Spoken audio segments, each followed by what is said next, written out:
Good evening. Welcome to California Today. I'm David Lamb. Here's a preview of some of today's top stories.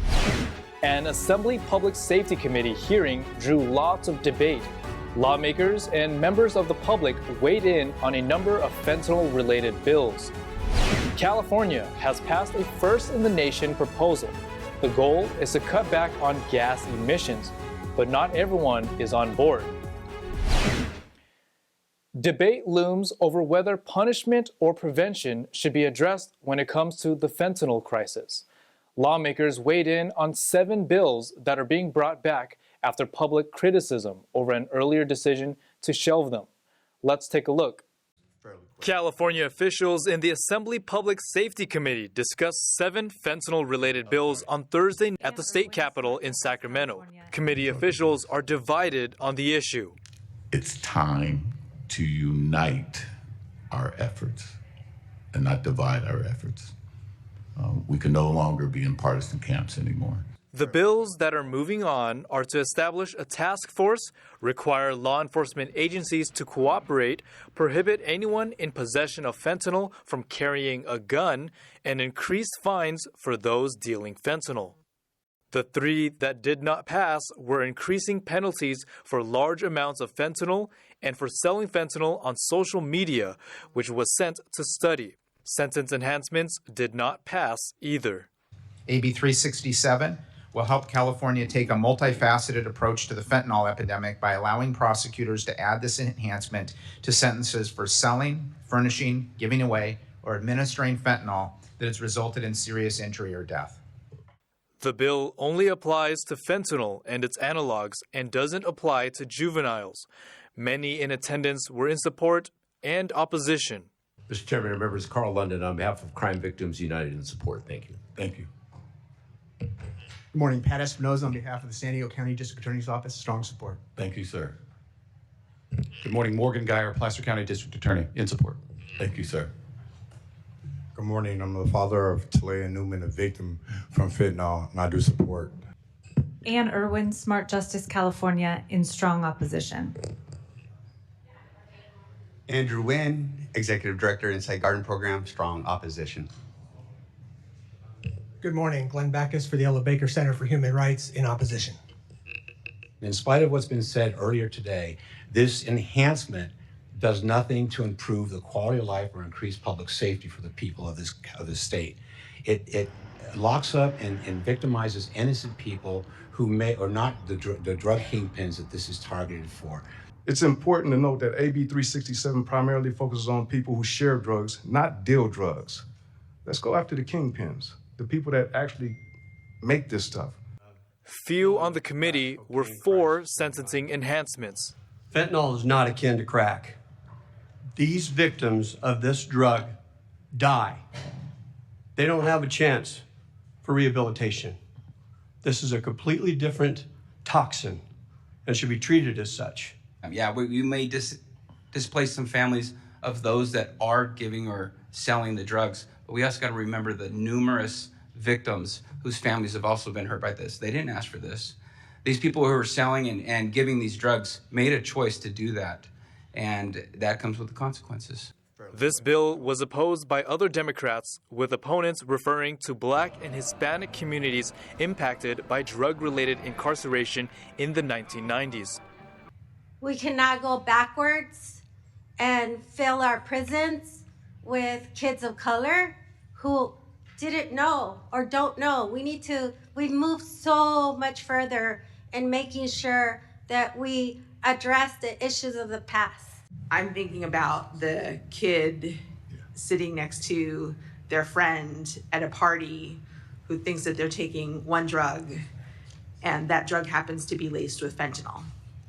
And I'm concerned that the unintended consequence of this bill would be that that person might choose to not actually call the police. Being about 100 times more lethal than morphine, approximately 2 milligrams of fentanyl can be fatal for most people, according to the Drug Enforcement Administration. The bills that passed in the special hearing would further need fiscal approval. David Lamb, NTD News, California. Every day, locomotives pull rail cars with food, lumber, oil, and other products through rail yards near neighborhoods in California cities. But now, the state is going to be the first in the nation to set rules for train emissions. California Air Resources Board voted Thursday on a rule that would ban the use of locomotive engines more than 23 years old by 2030. It would also increase the use of zero-emissions technology to transport freight from ports and throughout rail yards. In addition, the rule would ban locomotives in the state from idling more than 30 minutes if they are equipped with an automatic shutoff. So these rules are going to help the state as we transition towards our greener, cleaner economy and reducing greenhouse gas emissions throughout the entire state. Diesel exhaust is a health hazard. According to California regulators, diesel emissions are responsible for more than 70% of Californians' cancer risk from toxic air pollution. The rule would curb emissions on a class of engines that annually release more than 640 tons of tiny pollutants that can enter deep into a person's lungs and worsen asthma, and release nearly 30,000 tons of smog-forming emissions known as nitrogen oxides. This would also drastically cut greenhouse gas emissions from locomotives, an equivalent to removing all heavy-duty trucks from the state by 2030. For activists and residents who have lived in areas affected by heavy rail pollution, the fight for cleaner trains is decades in the making. You know, we're the ones living next to these rail yards. We're the ones breathing in the diesel particulate matter. Yes, it's going to be very expensive for them, but I think the lives of our local community members matter more than, their bottom line of making as much money as they can. But some say it's too soon to implement the locomotive standards. In a statement, the Association of American Railroads said there is no clear path to zero-emissions locomotives. The association says freight railways are a much cleaner alternative than if goods were transported by trucks. But to make the plan a reality, California would need authorization from the U.S. Environmental Protection Agency, since these rules would be stricter than federal standards. We'll take a short break now, but we do have some fun and uplifting stories when we come back. A seasoned sheriff's deputy gives NTD a peek into what it takes to join the bomb disposal squad. He shares a personal story from the field and much more. Spring is in the air and kittens are everywhere. For a Southern California animal shelter, this time of year is kitten season. And 3 orphaned bear cubs have returned to their forest homes. This comes after almost a year in rehabilitation care in San Diego. Those stories and more coming up on California Today.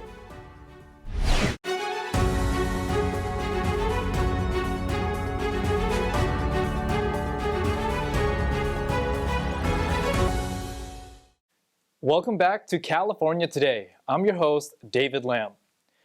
Responding to dangerous situations is never an easy task. The Los Angeles County Sheriff's Department held a community event last weekend to provide children and adults with a look into how law enforcement responds to bomb threats. NTD hears more from a seasoned officer who has been on the bomb squad for nearly a decade.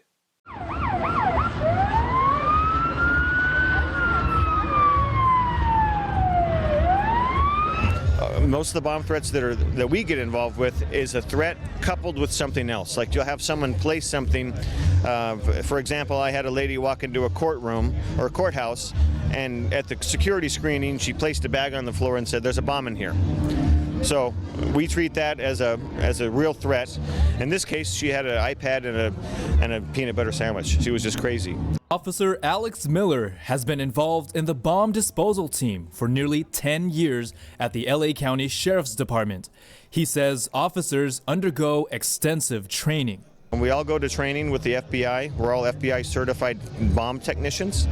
With our bomb squad, since we do investigations, we have to be a detective for at least 2 years prior to even applying. So you have to get hired on as a regular deputy. In my case, I worked in the jails, and then I worked in Compton for 8 years, where I was a training officer and then a detective.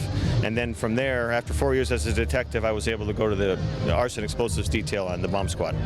The bomb disposal team is divided into SWAT teams, police dogs, helicopters, search and rescue, and hazardous materials teams. Miller says that although the bomb squad is assisted by robots and X-ray equipment, they still need to be cautious. But that robot doesn't do everything, and that suit won't protect you from everything either. So unfortunately, it's dangerous, but that's why we train so much, so we can do it in the safest way so we don't hurt ourselves or anybody else. Miller points out that officers also need to know how bombs are made in order to safely disable them. The best way to make homemade explosive go away is to countercharge it with our own explosives. So all of our trucks that we have 4 of these, they all have explosives on them that we use for countercharging or for destroying certain things that we don't feel safe transporting. He mentions that if a suspicious person buys chemicals and other bomb materials at the store, the FBI and the police will be notified. According to the U.S. Bomb Data Center, 715 explosions were recorded by the Bomb Arson Tracking System in 2019. As wildflowers grow and temperatures rise, so does the number of newborn kittens and pregnant mother cats. In Southern California, animal shelters call this time of year kitten season. NTD hears more from a local shelter on their rescue efforts and how to care for kittens. Spring is when flowers and newborn animals are welcomed into the world and life begins to thrive once again after a chilly winter. And on the streets of Southern California, stray cats are also beginning to breed in large numbers. Well, kitten season strikes this time of year every year in the spring, where we just get a huge influx of kittens. McManus says some kittens they receive are ready for adoption, meaning they're at least 1.5 pounds and roughly 6 weeks old. But he says the vast majority of the kittens are much smaller and still need lots of care. We utilize our network of foster volunteers. Fostering is a really fun way if you want to get your kitten fix, spend some time with the kittens, and just basically make sure they're healthy and stay, hydrated, bring them in for vaccines and all that. Newborn kittens are usually cared for by their mother, but sometimes a cat will abandon her kittens. So it is kind of a delicate situation because if they're with their mother, that's actually kind of the best case scenario. If you see them and you observe them for several hours and there's no sign of mom, then that's a situation where you'd want to intervene. In that case, he says, it's best to place the abandoned kittens in a box with bedding and call the Humane Society, who will then figure out the best next steps to properly care for the kittens.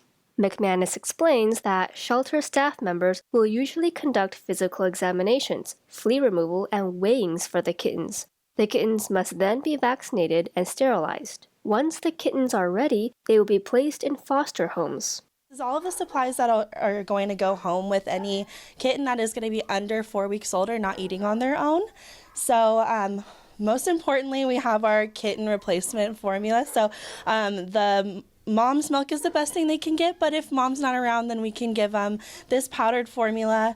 When they're really little, 1 or 2 weeks old, we'll start with a syringe and these little tiny nipples that look like mom. And then once they get a little bit older, they can start using bottles. So that's going to be for like your 3 to 4 week old kittens. And then when they're really little, they don't know how to go to the bathroom on their own. So we're going to have to stimulate them, and we use wipes to do that. Every week we want to go ahead and check their weight. So we have a little digital scale here. That way we can make sure that they're gaining a lot of weight. They're not going to lose any. If they do, then we can get them in to see the vet pretty quickly. We have one of these protein shakers that really helps to mix up the formula, so the powder and the water together to get it really nice and smooth, so it's easy for them to drink, just like mom. And then we have a heating pad here because they have to be kept pretty warm in order to be fed, actually. So they have to be a certain temperature to be fed, and then they can get cold really quickly because they can't regulate their own body temperature. So we'll go ahead and always make sure that they have a heat source. So this is kind of like our starter pack for our foster parents. Taylor points out that the biggest challenge for new cat owners is that the kittens must be fed every 2 to 4 hours, and kittens can easily get sick. Like 98% of our kittens will have diarrhea at some point. It just happens. So we have a vet team here that can help get them seen very quickly, get them on medication if they need it. The Pasadena Humane Society encourages people to adopt kittens to make room for more cats that are in need. They also offer training for people looking to adopt and will help select the best kitten to match each family. And we have one more cute animal story to wrap up the night. 3 orphaned bear cubs are back in a national forest after being rehabilitated in the San Diego Humane Society's Ramona Wildlife Center. Let's take a look. After spending 9 months at the San Diego Humane Society's Ramona Wildlife Center, 3 orphaned bear cubs are back in the San Bernardino National Forest. The campus's director, Andy Blue, said, quote, "This release in the Clark's Ranch was very special for our team because it was relatively close to us, so we had multiple wildlife rehab specialists joining to witness it firsthand." According to the Humane Society, all 3 bear cubs were rescued by the California Department of Fish and Wildlife after their moms died. The cubs were then brought to the Ramona Wildlife Center in July of 2022. Veterinarians said that the 3 cubs have grown healthy and strong together in an outdoor enclosure that closely mimics life in the wild. With this latest release, the center is making space for new orphaned bears found in the wild this season, as bear cubs are typically born in February or March. Now let's check in with NTD's Carlos Reyes for our sports roundup with the NFL team's Day 1 draft picks.